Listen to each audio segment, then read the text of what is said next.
La mission gouvernementale sur le très haut débit prévoit 80% de couverture du territoire à l'horizon 2022, jusqu'au salon des différents foyers.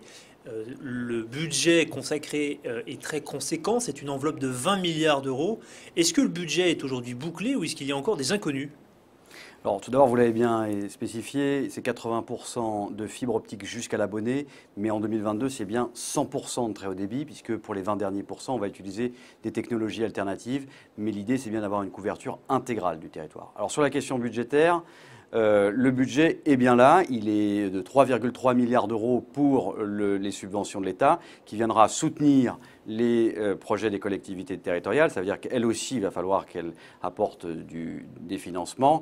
Et par ailleurs, les opérateurs privés auront aussi leur rôle à jouer, avec des investissements importants à réaliser dans les prochaines années, pour couvrir, pour ce qui est des opérateurs privés et des réseaux privés, près de 60% de la population. Il y a une partie du coût qui sera supportée par le contribuable.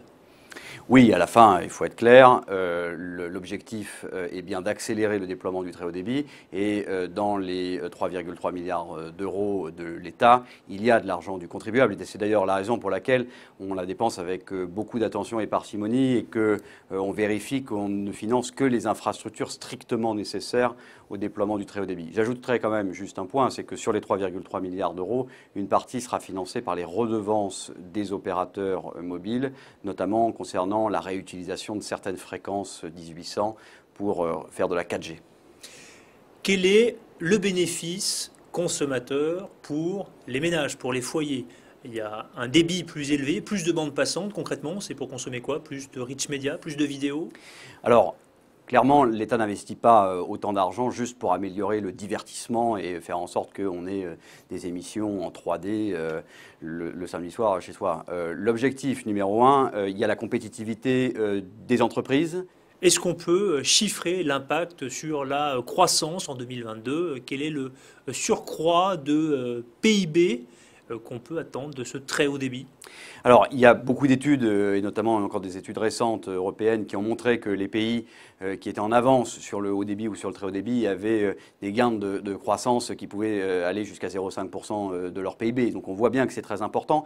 Mais surtout, on sent qu'en termes d'emploi et de capacité de rebond de notre économie vers l'export et vers des métiers à forte valeur ajoutée, c'est le numérique. Et un numérique avec le très haut débit sur l'ensemble du territoire, ce sont des emplois partout en France, y compris dans les territoires les plus ruraux et pas nécessairement dans les grandes métropoles.